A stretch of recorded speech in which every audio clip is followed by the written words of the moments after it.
Nesse vídeo eu vou falar para vocês sobre a vida do praticante de prático, né? O processo seletivo, ele não é para prático, ele é para praticante de prático.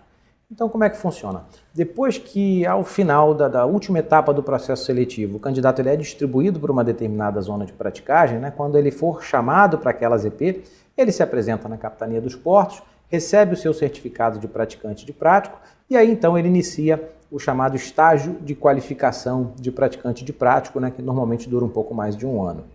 Então nesse período, né, muita gente tem dúvidas sobre como é a vida do praticante, como é que é o dia a dia, se ele vai ter problema financeiro, se ele vai ter salário, como é que é a escala de serviço. E são essas as perguntas que eu vou responder aqui para vocês nesse vídeo. Eu vou começar falando sobre a escala de serviço. Como é que funciona isso? Quantos dias o praticante trabalha, quantos dias ele fica em escala e quantos dias ele fica de folga? Isso varia muito de ZP para ZP. Isso é definido localmente entre os próprios práticos e praticantes, muitas vezes com envolvimento da Capitania dos Portos também, mas enfim, os praticantes de prático que estiverem trabalhando e fazendo o seu estágio numa determinada ZP, eles devem se revezar em algum tipo de rodízio definido, como eu disse, localmente. Outra pergunta recorrente é sobre a duração do estágio de qualificação de praticante de prático, né? Quantas manobras o praticante tem que fazer para que ele possa, enfim, se tornar prático ao final do estágio? Isso é definido localmente por cada capitão dos portos. Ele vai especificar para cada berço, para cada terminal, para cada porto de uma determinada zona de praticagem, quantas manobras o praticante de prático ele tem que executar antes de se tornar um prático. Outra questão que suscita muita dúvida está relacionada à remuneração do praticante de prático, né? Praticante de prático tem salário, ele tem prolabore, né? Como é que ele sobrevive durante esse período aí de 1 a 2 anos de treinamento? Ora, praticante não tem salário porque ele não é funcionário de ninguém, ele não presta serviço para ninguém, muito pelo contrário, ele está ali durante aquele período absorvendo conhecimento, né? Ele está recebendo informação e, portanto, obviamente, ele não tem salário. Então, como é que ele sobrevive nesse período?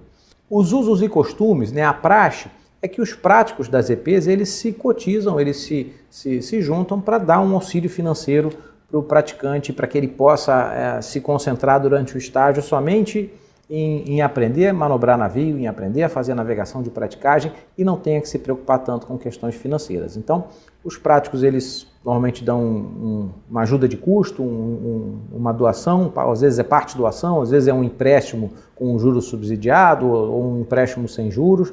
Enfim, não é uma quantia volumosa normalmente, não é uma quantia grande que o praticante vai ter grandes luxos, mas é suficiente para que ele tenha um ano tranquilo, sem que ele tenha que se preocupar com a sua sobrevivência e da sua família. Bom, é isso, pessoal. Para a gente encerrar esse vídeo, a mensagem final que eu deixo é que esse estágio, né, esse período como praticante prático, ele é um período de bastante trabalho, é um período muito duro, onde você tem que trabalhar de manhã, de tarde, de noite, de madrugada, cumpre uma escala de serviço que não é folgada. É um ano bastante intenso, mas é um ano muito legal, é um ano excelente, é um ano onde você vai fazer muitas amizades novas, cada dia que você sai de casa para trabalhar, você volta com conhecimentos novos, você vê coisas diferentes, é um ano sensacional, um ano de muito crescimento, é um ano que, para mim, né, em Vitória, eu só tenho boas recordações desse período como praticante de prático. Bom, era isso que eu tinha para falar, a gente se vê no próximo vídeo.